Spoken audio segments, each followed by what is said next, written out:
Whether it's called the city of love, fashion, a literary paradise, or as American late writer Ernest Hemingway once said, a movable feast. Paris has many different faces, but it's also the center of tourism. However, how much a trip can cost you, there's always a place to do something in Paris for free. Whether you go weak at the knees for soaring church spires or want to rub elbows at an authentic French market, let yourself be seduced by our top 10 must-see destinations. Like the Cathedral of Notre Dame, where you can visit this imposing icon of Paris, it is essential for every visitor. Entering this grand medieval spot is free, along with a stroll along the neighboring Seine for an alternative view of the city. Paris est désiré. Le romantisme en particulier, vous voyez, il y a des gens qui viennent se marier en France, donc ça va jusque-là. Hein. Mais en plus de cela, nous savons et nous essayons de nous renouveler. Beaucoup d'événements en France, il y a des festivals, il y a des événements sportifs, il y a une occasion de rencontrer les Français aussi, d'avoir le maximum d'expérience.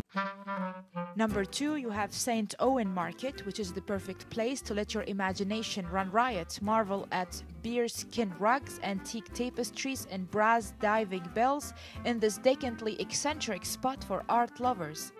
Number 3, you can't miss the Parc de Champ de Mars. Has lawns and flower beds manicured with military precision. All you can do is to bring a blanket, some coffee, and the best French cheese you can ever find, and enjoy light show at dusk to set La Tour Eiffel a twinkle. Paris is the city of love, and it's our first time here in Paris, and we are visiting the Eiffelturm, Champs-Élysées, Sacré-Cœur, Notre Dame, everything. Tanta bella gente che ci sono qua alla moda, tante cose che si vede qua della cultura, molto bello qua. If you want to travel back in time, you have the most famous cemetery where artists like Jim Morrison and Edith Piaf are resting there. It is a memorial graveyard for greatest artists of all time in music, culture, and philosophy. Don't forget to pass by Père Lachaise Cemetery. Paris is all about walking around, embracing history, while breathing in and out. You can never miss the culture or the heritage when it's surrounding you in every corner. There are many museums that offer free admissions around the city. From the Bolsoni Cubism of Braque to Matisse dancers at the Musée des Arts Modernes de la Ville de Paris, or experience Paris history from its ancient origins to the fashion-forward capital of sophistication at Musée Carnavalet, or if you're in Paris for the romance, there is no lovelier, freer place than this museum squirreled away at the end of a film-worthy cobbled lane attended by notable figures like Delacroix and Chopin at Musée de la Vie Romantique. It's very difficult to choose. We've been to Petit Palais and the Musée d'Orsay, and we're going to eat at the Mosque, the restaurant at the Mosque. I've been spending a lot of time just walking around, looking at the buildings, but I think my favorite thing is probably Musée d'Orsay or Marmottan, but just walking around, I think.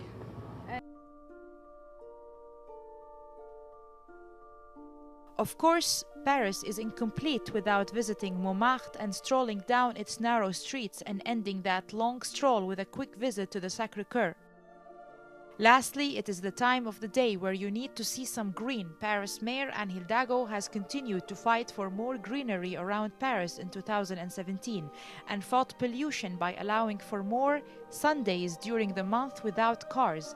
There are parks around the city that you can enjoy, like Parc de Butte-Chaumont or Parc Monaco. At the end, you can give your Paris trip a refill by sweeping through the historic park between the Louvre and Place de Concorde, like Jardin de Tuileries, tread in the dainty footsteps of Marie Antoinette and Napoleon-inspired architecture.